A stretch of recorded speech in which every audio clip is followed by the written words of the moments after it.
자, 오늘 말씀은 저와 여러분이 너무나 이제 잘 아는 그런 말씀이지만 사실 오늘 말씀에서는 사실 적그리스도의 정체에 대해서 이렇게 조금 자세하게 다루는 말씀이 있기 때문에 조금 복잡하고 어려운 부분이 있다 하더라도 여러분들이 잘 이렇게 유념해서 들으셨으면 좋겠습니다. 자, 오늘 요한계시록 31번째 말씀의 제목은 땅에서 올라오는 짐승과 짐승의 표라고 해서, 땅에서 올라오는 짐승은 거짓 대언자를 가르치고 짐승의 표는 여러분이 너무나 잘 아시는 것처럼 666표라고 이렇게 알려진 그와 같은 그 내용이 담겨 있는 말씀을 이 시간 저희들이 좀 자세하게 좀 살펴보고자 합니다. 자, 우리가 지금 보고 있는 이 장은 총 몇 장입니까? 13장인데 13장은 어떤 장이라고 말씀을 드렸죠? 짐승의 장으로 잘 알려진 말씀인데, 지난 시간에 살펴본 1절에서 10절은 바다에서 나오는 짐승으로 적그리스도를 이제 가리키는 말씀임을 우리가 지난주에 살펴보았습니다. 오늘은 이어서 이제 11절에서 18절에 등장하는 땅에서 올라오는 짐승을 이제 우리가 보게 되는데, 그 둘째 짐승은 누구를 가리킵니까? 거짓 대언자를 가리킨다는 것을 저와 여러분 좀 기억하시면서 오늘 말씀을 아셨으면 좋겠습니다. 자, 그러면 11절 말씀부터 좀 보겠습니다. 11절에서 13절 말씀입니다. 한 목소리로 다 같이 읽겠습니다. 또 내가 보니 다른 짐승이 땅에서 올라오는데 그는 어린 양같이 두 뿔이 있고 용처럼 말을 하더라. 그가 첫째 짐승 앞에서 첫째 짐승의 모든 권능을 행사하고 땅과 그 안에 거하는 자들이 첫째 짐승 곧 치명적인 상처가 나은 자에게 경배하게 하더라. 그가 큰 이적들을 행하여 사람들의 눈앞에서 불이 하늘로부터 땅 위로 내려오게 하고.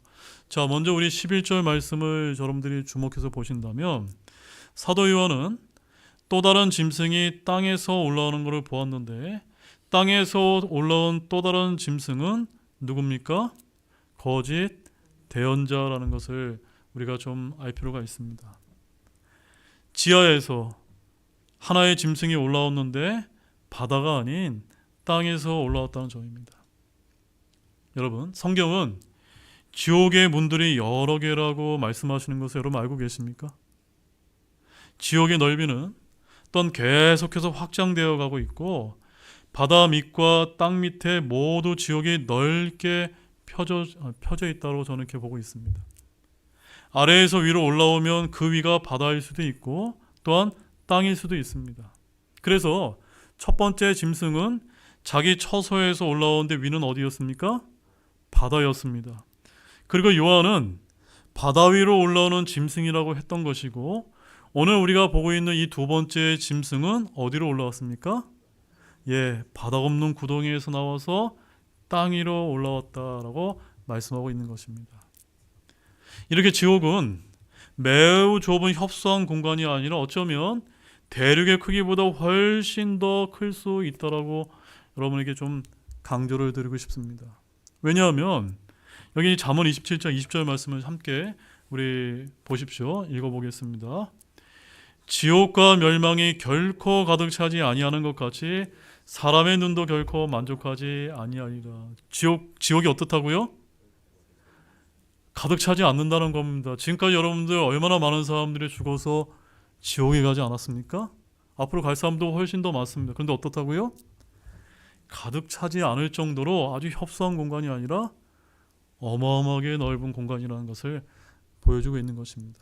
또한 이사야서 5장 14절 말씀에 가보면은 지옥이 자기를 확장하고 한량없이 자기 입을 벌렸으니 그들의 영광과 그들의 무리와 그들의 영화와 또 기뻐하는 자가 거기로 내려가리라 라고.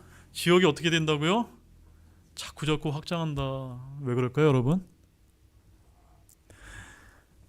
오늘 본문에 보게 되면 바다에서 올라왔다고 이제 할 때 그는 바다 및 지옥, 즉 구덩이에서 올라온 것입니다. 땅에서 올라온 짐승 역시 땅 및 지하색인 지옥에서 올라온 것입니다. 주님은 이곳을 마태복음 12장 40절에서 땅의 심장부라고 이렇게 지칭하십니다.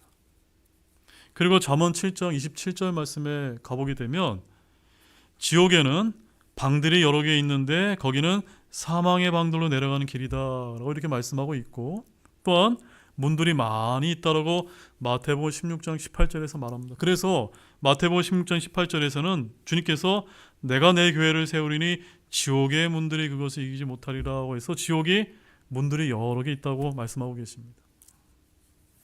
또한 지옥에는 방들도 있고 문들도 있지만 또한 지옥의 열쇠들이 있다라고 이제 말씀하고 있는데, 지옥의 열쇠들이 있다는 건 뭐가 많다는 거죠?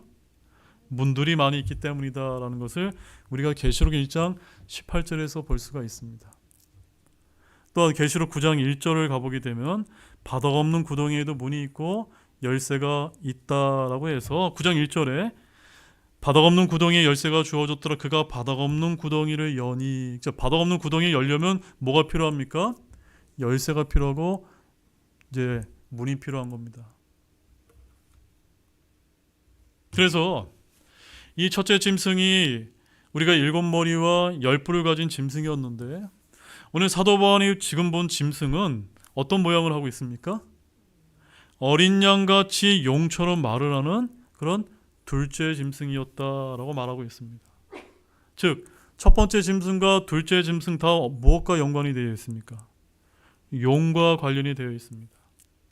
용은 사탄으로서 자신의 하나님처럼 흉내를 내고, 적그리스도는 자신을 예수 그리스도처럼 가장을 하게 됩니다. 그런데 오늘 보게 되는 이 둘째 짐승은 누구를 흉내내는 거죠? 성령을 흉내내는 것입니다. 그래서 어린 양같이 두 뿔이 있지만 그는 무슨 말을 합니까? 용처럼 말을 합니다. 즉 생긴 모습은 뭐죠?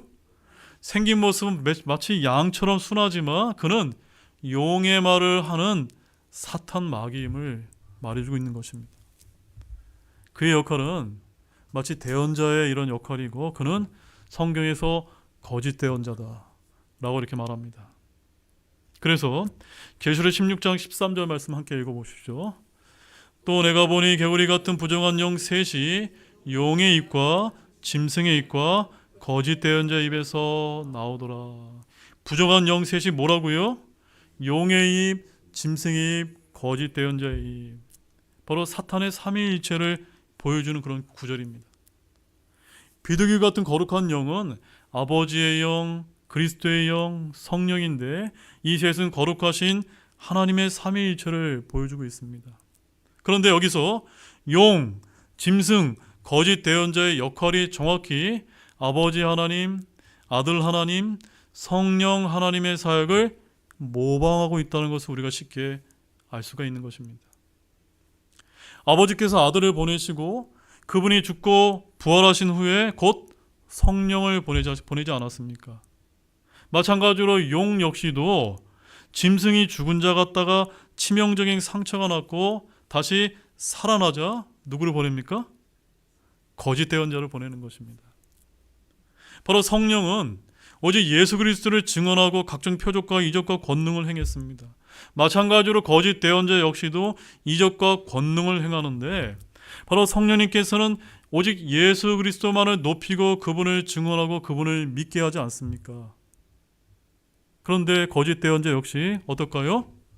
적그리스도인 짐승을 높이고 그를 증언하고 그를 믿게 하는 역할을 7년 환란기 후반기 동안 하게 될 것이다 라고 여기 대언하고 있는 것입니다. 자, 거짓 대언자가 하는 일을 이제 좀 구체적으로 좀 보십시오. 12절 말씀 다시 한번 읽어보겠습니다. 그가 첫째 짐승 앞에서 첫째 짐승의 모든 권능을 행사하고 땅과 그 안에 거하는 자들이 첫째 짐승 곧 치명적인 상처가 나은 자에게 경배하게 하더라. 여기 첫째 짐승이 뭡니까? 적그리스도가 어떻게 됐다고요? 죽었다가 살아난다는 겁니다. 즉 적그리스도가 암살 시도를 이제 겪게 되는데, 성경에는 치명적인 상처, 영어로 보게 되면 deadly wound라고 해서 마치 죽을 뻔한 이런 상처를 입어서 아마도 한쪽 팔이나 오른쪽 팔을 못 쓰게 되고 오른쪽 눈도 이제 멀어버리게 될 것 같다라고 이렇게 성경은 암시를 하고 있습니다. 어쩌면 적그리스도가 암살 시도를 당하는 것일지도 모른다라고 스가랴서 11장 17절에서 말씀을 하고 있는데, 이 암살 시도 후에는 사흘이 지나자 적그리스도는 마치 애꾸눈이나 외파리가 되어서 다시 부활한 채 나타나는 것처럼 이렇게 사람들을 속이려고 등장하게 될지도 모른다라고 성경이 그와 같은 부분을 아주 조심스럽게 보여주고 있습니다. 자, 다음 말씀 보면 그것을 알 수가 있는데, 여러분 스가랴서 11장 17절 말씀 잘 유념해서 보십시오. 함께 읽겠습니다. 양떼를 버리는 우상 목자에게 화가 있을지어다. 칼이 그의 팔과 오른쪽 눈에 닥치리니 그의 팔이 완전히 마를 것이며 그의 오른쪽 눈이 철저히 어둡게 되리라 하시니라. 많은 성경 교사들이 이 스가랴서 11장 17절 말씀을 놓치고 그냥 지나가는 경우가 많이 있는데, 저는 이 말씀이 누구에 해당되는 말씀이라고 보고 있는 것입니까? 앞으로 적그리스도에게 일어날 그 암살 시도에 관한 말씀이라고 이렇게 이제 보고 있는 것입니다.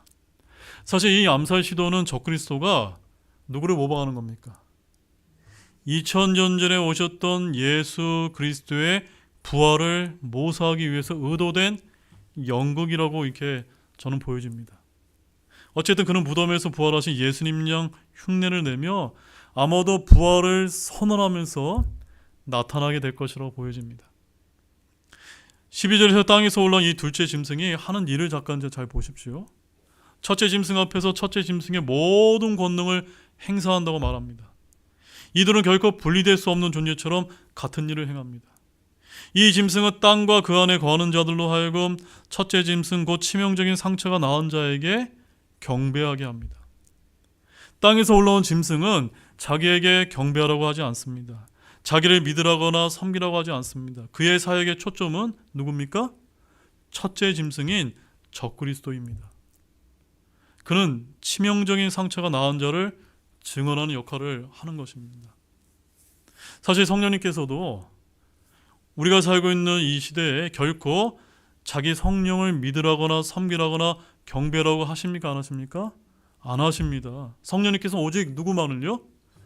예수 그리스도를 증언하고 그분에 관해 말씀하시며 그분을 믿고 경배하라고 하는 그런 성령님의 사역에 충실하신 것입니다. 성령님께서는 십자가에 못 박혀 죽으셨다가 부활하신 분에게 경배하라고 합니다. 근데 여기서 이 사탄 마귀들의 사역이 얼마나 비슷한지 여러분 똑똑히 주목하시기 바랍니다. 정말로 놀라울 정도로 유사하지 않습니까? 위조품은 진품과 거의 같아야 합니다. 마귀는 빛의 천사로 자신을 가장하고 자신을 하나님이라고 속이는 자입니다. 거짓 대언자는 말로만 속이는 것이 아니라 큰 이적과 권능과 표적을 통해서 사람들을 속이게 될 것입니다. 자, 그러면 여기 이제 속지 않기 위해서 필요한 것이 무엇일까요, 여러분? 그것은 저는 다른 게 아니라 저와 여러분의 손에 달려있는 기록된 하나님의 말씀뿐이라고 믿습니다. 우리가 체험이나 느낌은 참과 거짓을 구분하는 절대 기준이 될 수 없습니다. 거짓 대언자의 손에는 어쩌면 성경이 들려있을지 모릅니다. 어떤 성경이 들려있게 될까요? 아마도 우리와 같은 이 성경이 아니라 변개된 성경이 아닐까요? 그는 땅과 그 안에 거하는 모든 자에게 첫째 짐승, 즉 적그리스도를 증언하고 그를 경배하라고 말할 것입니다. 이는 성령님께서 땅의 모든 사람들에게 복음을 전하는 것과 같습니다. 13절 말씀 다시 한번 읽어보십시오. 그가 큰 이적들을 행하여 사람들의 눈앞에서 불이 하늘로부터 땅 위로 내려오게 하고. 자, 거짓 대언자는 오늘날 오순절 은사주의 거짓 목사들이나 또 그런 부류들처럼 기적을 행하면서 등장하게 될 것입니다. 그는 거짓 대언자로서 성경에 유형이 나오지 않는 아주 특이한 이적을 행하는데 어떤 이적이죠? 불이 하늘로부터 땅 위로 내려오게 하는 그와 같은 이적을 행하게 될 것입니다. 마치 엘리야와 대결한 갈멜산에서의 바알의 대언자 450명과 또는 작은 숲의 대언자 400명이 하늘에서 불이 내려오게 할 수 없었는데 엘리야는 그렇게 하지 않았습니까? 엘리야는 50인 부대를 2번이나 하늘에서 내려온 불로 태워버리기까지 했습니다. 근데 칠레 환란기 때는 적그리스도의 거짓 대언자가 그와 동일한 권세를 행하게 될 것이다 라고 말합니다. 그만큼 이 환란기 때 사탄의 역사하는 힘이 엄청나게 강할 수 있다는 것을 뜻하는 것이 아닐까요? 본문 14절 15절입니다. 같이 읽겠습니다. 또 그 짐승의 눈앞에서 기적들을 행할 권능을 소유하여 그 기적들로 땅에 거하는 자들을 속이며 또 땅에 거하는 자에게 말하여 그들이 칼로 상처를 입었다가 살아난 그 짐승을 위해 형상을 만들게 하더라. 또 그가 그 짐승의 형상에게 생명을 줄 권능을 소유하여 그 짐승의 형상에 말도 하게 하고 그 짐승의 형상에게 경배하려 하지 아니하는 자들은 다 죽이게 하더라. 자, 14절 말씀을 보게 되면 이 거짓 대언자는 왜 적그리스도의 형상을 만들게 하는 것일까요? 왜 그럴까요, 여러분? 바로 사람들이 뭘 좋아하는 겁니까? 눈에 보이는 형상을 좋아한다, 안 좋아한다? 너무나 좋아하는 그 죄인된 습성이 있기 때문인 것입니다. 그래서 이스라엘은 항상 우상 문제로 시험에 빠지지 않았습니까? 금송아지를 만드는 일은 출애굽 때부터 몇백 년이 지나도 해결되지 않은 민족적인 문제였습니다. 어느 종교나 신들에 대한 형상이 있는데 이는 사람들이 그것을 원하기 때문인 것입니다. 오직 기독교만이 그 어떤 형상을 우리가 두지 않는 유일한 종교인 것입니다. 잘생긴 서양 배우의 얼굴을 우리가 예수님의 얼굴인 줄 알고 액자에 걸어둔 신자들이 얼마나 많은지 보십시오. 브라질에 서 있는 거대 예수상은 관광 명소입니다. 그 앞에서 기도하는 이들이 또 얼마나 많습니까? 스가랴서 11장 13절 17절 함께 읽어보겠습니다. 또 주께서 내게 이르시되 그것 즉 그들이 나를 평가하여 매긴 그 상당한 값을 토기장이에게 던지라 하시기에 내가 그 은 30개를 취해 주의 집안에서 토기장에게 던지고. 잠깐만요. 여기 은 30개를 취해 이건 누구를 지금 가리키는 겁니까? 지금 가룟 유다가 예수님을 판 사건을 지금 가리키는 말씀입니다. 그런데 17절 말씀 보십시오. 양떼를 버리고 우상 목자에게 화가 있을지어다. 칼이 그의 팔과 오른쪽 눈에 닥치리니 그의 팔이 완전히 마를 것이며 그의 오른쪽 눈이 철저히 어둡게 되리라 하시니라. 이 말씀은 누구에 대한 말씀이죠? 적그리스도에 관한 말씀이 아닙니까? 따라서 적그리스도는 우상과 형상을 사용하는 우상 숭배자인데 그 스스로가 성경이 뭐라고 지금 지칭하고 있습니까? 우상 목자다라고 이렇게 지칭하고 있다는 점입니다. 스가랴서 11장 13절에서는 은 30개로 예수님을 판 가룟 유다가 나오는데 아래 17절에 보게 되면 우상 목자, 영어로는 아이돌 셰퍼드라고 이렇게 말하고 있는 것입니다. 근데 신기하게도요, 가룟 유다와 숫자 13이 관계된다는 것을 우리가 구절을 통해서 확인할 수가 있습니다. 맞습니까, 여러분? 그런데 계시록 13장이 또 어떤 장이죠? 적그리스도에 관한 짐승의 장이 아닙니까? 즉 킹제임스 성경에는 이 적그리스도를 가리켜 우상 목자다라고 아이돌 셰퍼드라고 이렇게 분명하게 그의 정체를 밝히고 있는데, 흥미롭게도 오늘 다른 현대 역본에는 어떻게 쓰여있는지 아십니까? 개역개정 성경에는 못된 목자라고 이렇게 되어 있고, 또한 NIV 성경에는 월스리스 셰퍼드라고 해서 쓸모없는 목자다라고 이렇게 우상 목자인 적그리스도의 위치를 살짝 이렇게 낮춰놓고 있다는 사실입니다. 이처럼 본문 14절에서 적그리스도의 본색이 나타나게 됩니다. 그는 이스라엘 민족을 쫓아다니며 그들에게 형상을 숭배하려고 이렇게 꼬드겨 왔으며 모든 이교도들에게 동일하게 미혹해왔던 그자의 화신인 것입니다. 그래서 적그리스도는 스가랴서 11장 13절에서 누구에게 이제 적용되었던 것입니까? 은 30개로 예수님을 판 가룟 유다에게 적용이 되었던 것입니다. 그리고 15절 말씀을 읽어보십시오. 또 그가 그 짐승의 형상에게 생명을 줄 권능을 소유하여 그 짐승의 형상에 말도 하게 하고 그 짐승의 형상에게 경배하려 하지 아니한 자들은 다 죽이게 하더라. 여러분, 15절은 짐승의 형상이 과연 뭐냐는 의문을 불러일으키고 있는데, 거짓 대언자가 하는 놀라운 일 중에 하나를 지금 보여주고 있습니다. 바로 사람들에게 짐승의 형상을 만들게 한 후에 만들어진 형상에게 뭘 줍니까? 생명을 줄 권능을 주는 것입니다. 여러분, 형상이 그냥 나무나 돌이나 금이나 은으로 만든 조각산이 아니라 말을 한다고 생각해 보십시오. 옛날 사람들, 옛날에 제가 성경을 읽었을 때는요, 이 말이 도대체 상상이 안 갔습니다. 마치 흙으로 사람을 지으신 하나님처럼은 못할지라도 생명을 줄 권능을 소유하고 있는 것은 분명해 보입니다.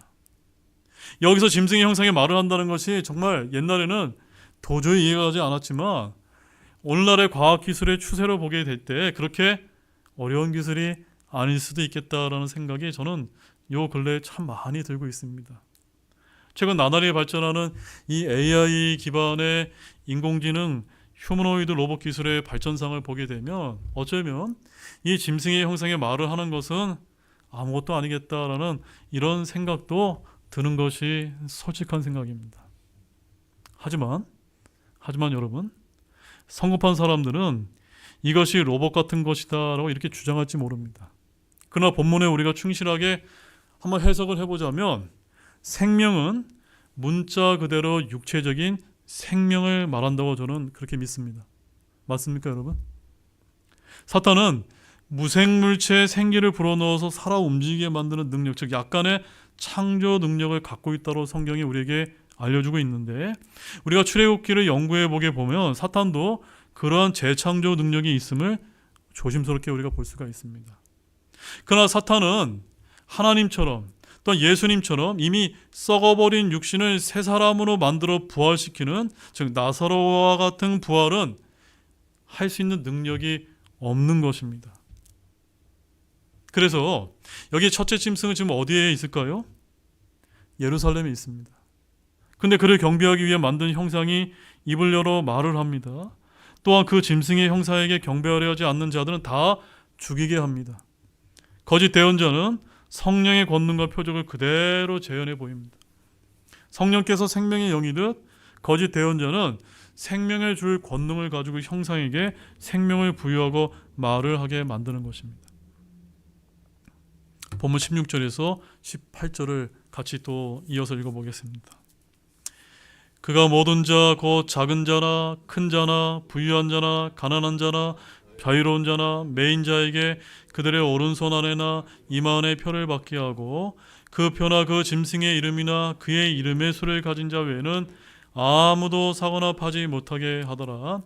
여기에 지혜가 있으니 지각이 있는 자는 그 짐승의 수를 세어 볼지니라. 그것은 어떤 사람의 수요 그의 수는 666이라. 자, 이제 요한계시록에서 가장 논란이 되고 수많은 사람들 실족시킨 그와 같은 부분이 나옵니다. 이 짐승의 표가 무엇인지를 놓고 많은 논쟁이 있었는데 그러나 성경은 애매하게 말씀하지 않고 이 표는 어떤 목적으로 말씀하고 있죠? 매매를, 사고 파는 매매를 위한 아주 분명한 목적을 알려주고 있습니다.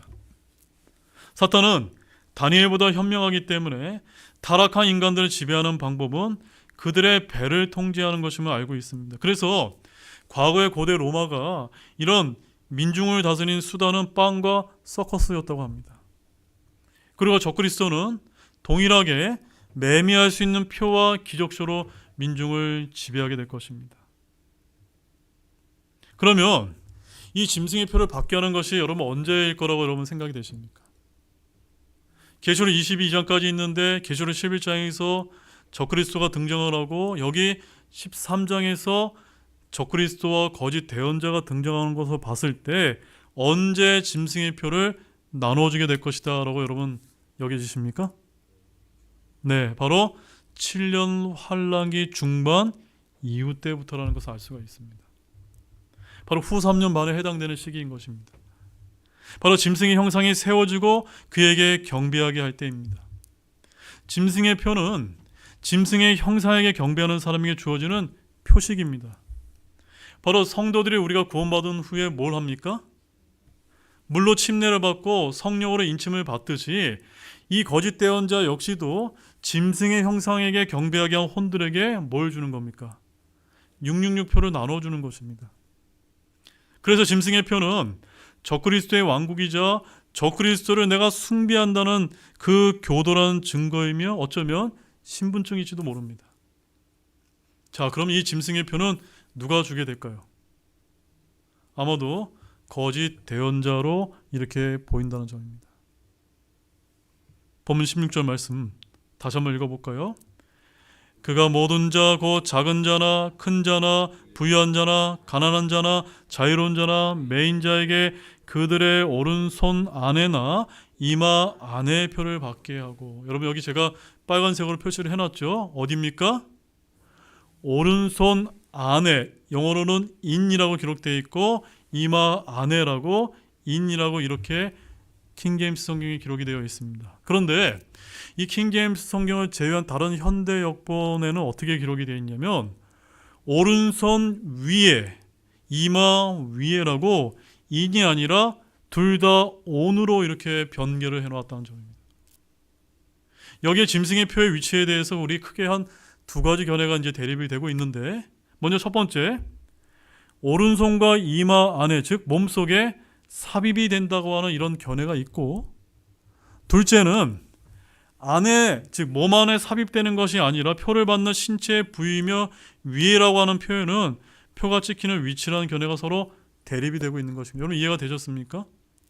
그러니까 몸에 삽입된다고 주장하는 분이 있고, 삽입되는 것이 아니라 위에 이렇게 찍히는 것이 온이라고 하는 의미로 이렇게 서로 대립된다는 점입니다. 즉 이마 속에 표를 넣는 것이 아니라 이마에 해당되는 부위에다가 표를 한다는 말입니다. 자, 이렇게 주장하는 근거가 계시록 20장 4절 말씀에 있는데, 자, 계시록 20장 4절은 약간 다르게 표현하고 있습니다. 여기 중간에 보이시죠? 어떻게 표현하고 있습니까? 자기 이마 위에나 손 안에 짐승의 표라고 해서 영어로 보게 되면 upon their forehead or in their hands라고 되어 있습니다. 뭐가 다릅니까, 여러분? 앞서 계시록 13장에서는 안에라고 되어 있고, 여기 계시록 20장에는 뭐라고 되어 있습니까? 손 안에는 맞는데 이마는요 위에 찍힌다라고 이렇게 약간 다르게 이렇게 되어 있는 것입니다. 자, 그래서 저는요 정확하지는 않지만 개인적으로 다음과 같이 제가 이제 추론을 합니다. 이건 추론입니다, 여러분. 계시록 13장 15절과 20장 4절의 두 군데의 공통점은 뭡니까? 공통점. 오른손 안에라고 되어 있기 때문에 손 안에 삽입되는 것은 맞는 것 같습니다. 하지만 두 구절의 차이점이 뭡니까? 이마 안에와 이마 위에라고 이렇게 달리 표현되어 있기 때문에 아마 이마는 위에다가 표를 하는 것은 아닐까라고 이렇게 추정을 좀 해볼 수가 있을 것 같습니다. 아무튼 분명한 것은 언제 가면 알 수가 있죠? 네, 7년 환란기 중반 이후에 그 표가 나누어지게 되면 이제 우리가 알 수 있는 것이기 때문에 정확한 사실은 알 수가 없기 때문에 우리가 이 시점에서 논쟁할 필요는 저는 없다고 믿습니다. 더욱이 우리는 이 시점이 되면 우리 어디가 있습니까? 저 하늘나라에 휴거되어서 올라가 있고 없기 때문에 상관이 없는 말씀이다라는 점을 여러분에게 말씀을 드립니다. 그 다음에 17절 말씀은 다시 한번 보십시오. 오늘날 짐승의 표를 자신은 결코 받지 않겠다고 용감하게 말하는 그와 같은 아주 용감한 성도들, 용감한 목사들, 그런 분들이 많이 계십니다. 그러나 거듭나지 않은 종교인인 사람들은 환란기 때 결국 다 표를 받게 될지 모릅니다.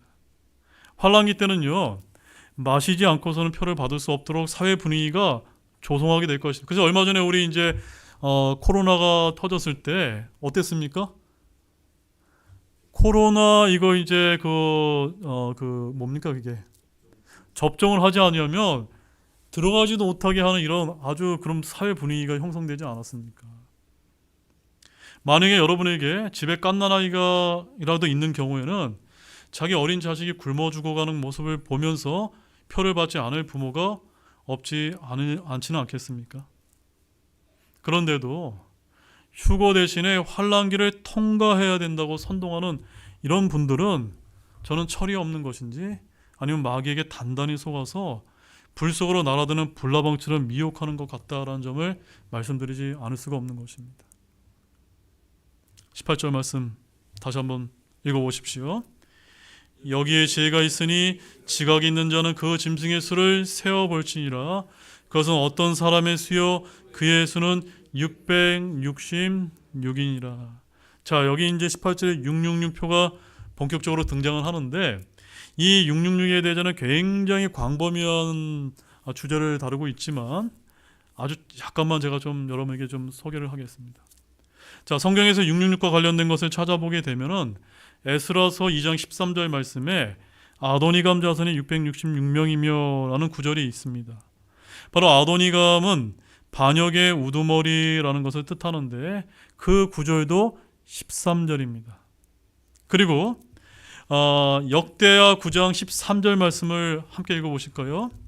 한편 한 해에 솔로몬에게 온 금의 무게는 금 666 달란트였느니라고 했는데 몇 절입니까? 13절입니다. 그래서 이 솔로몬에게 1년에 들어온 금의 무게가 666 달란트였다고 하는데, 여러분 솔로몬도 말년에 어떻게 됐죠? 우상 숭배자가 되어 결국 적그리스도의 유형이 되었다는 것을 우리에게 보여주고 있는 것입니다. 다시 우리가 18절 말씀을 보게 되면은 주님께서 이 부분에 여기에 지혜가 있으니 지각이 있는 자는 그 짐승의 수를 어떻게 해보라고요? 세어볼지니라 라고 말씀하고 있습니다. 즉 짐승의 정체를 정확하게 알려주시는 것입니다. 적그리스도가 누구인지 모를 수가 없다라고 말씀하시는 것입니다. 즉 그의 수를 세어보면 됩니다. 그것은 어떤 사람의 수요라고 말씀합니다. 고로 성경에서 짐승이라고 부르는 존재는 누굽니까? 어떤 사람인 것입니다. 그리고 그의 수는요 666이다. 즉 믿는 자들이 예수 그리스도의 정체를 성경을 찾아 추적하고 활동을 확증할 수 있듯이 적그리스도 역시도 그 사람의 신원과 정체 역시 정확히 알 수 있는 것입니다. 여러분 가룟 유다 아시죠? 가룟 유다는 수를 세어보라는 것은 그 이름의 숫자값이 있기 때문입니다. 히브리어와 그리스어와 라틴어는 문자에 고유적인 숫자값이 있다는 것을 여러분 알고 계십니까? 그래서 예를 들어서 로마 카톨릭의 공식 예배원으로 채택하고 있는 그 라틴어를 보게 되면 6개의 문자의 합계가 666이라고 합니다. 그리고 교황이 머리에 쓰는 아주 긴 관 아시죠? 거기에 어떤 문구가 써 있냐면 하나님의 대리자라고 하는 이런 뜻의 글이 이 라틴어로 기록되어 있는데, 그 라틴어의 글자의 숫자를 세어보게 되면 몇인 줄 아십니까? 666이라고 합니다.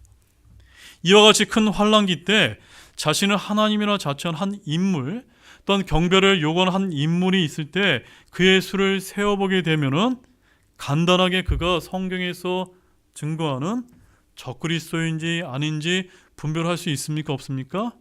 있게 되는 것입니다. 그래서 성경은 뭐라고 얘기합니까? 여기에 지혜가 있으니 라고 이렇게 말씀을 하는 것을 통해서 바로 지혜로운 자들은 큰 환난 때 적그리스도가 누구인지 어떤 사람인지 그 정체를 정확히 깨달을 수 있다라고 말씀하고 있는 것입니다.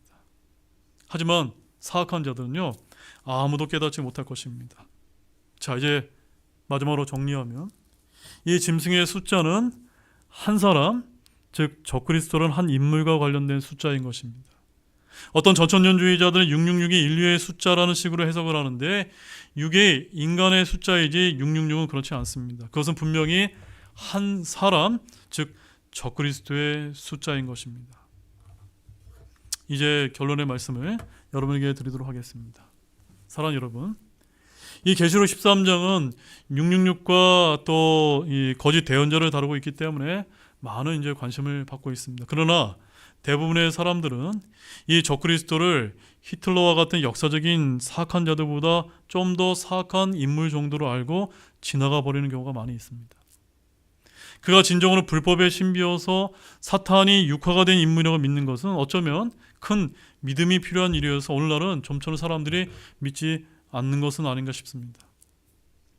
분명한 사실은 이 자는 사탄의 삼위일체고 아버지 사탄이 그에게 권세를 줄 것이고 영이 땅에서 내려오게 되면 적그리스도의 영을 받아 3년 동안 성전에 앉아 자칭 하나님이 될 것으로 보입니다.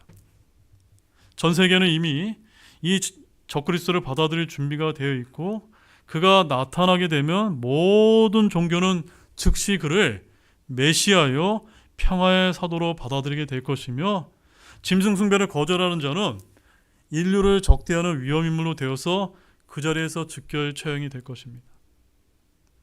사랑하는 여러분, 우리가 지금 기회가 있을 때 주 예수 그리스도를 구원자로 믿고 거듭나게 되면 이와 같은 고통과 시험을 당하지 않고도 하늘나라에 갈 수 있다라고 이렇게 믿습니다. 이와 같은 진리를 모르는 사람들은 이 세상이 영원할 것 같이 분주하게 아주 열심히 살아가고 있지만, 그때가 되면 자기 자신이 엄청난 실수를 했음을 자각하게 될 것입니다. 지금 이 은혜의 복음을 믿지 않았던 것, 복음 전도자들을 비웃었던 것을 뒤늦게 후회하겠지만 어쩔 수 없이 자기의 배를 섬기는 길을 택하고 짐승의 표를 받아서 지옥으로 가게 될 것입니다. 참으로 저희들에게 이 진리를 알려주셔서 짐승의 표를 받을 일도 없을 뿐만 아니라 우리가 주님과 함께 영원히 살게 약속하심에 감사를 드립니다. 기도가 마치겠습니다.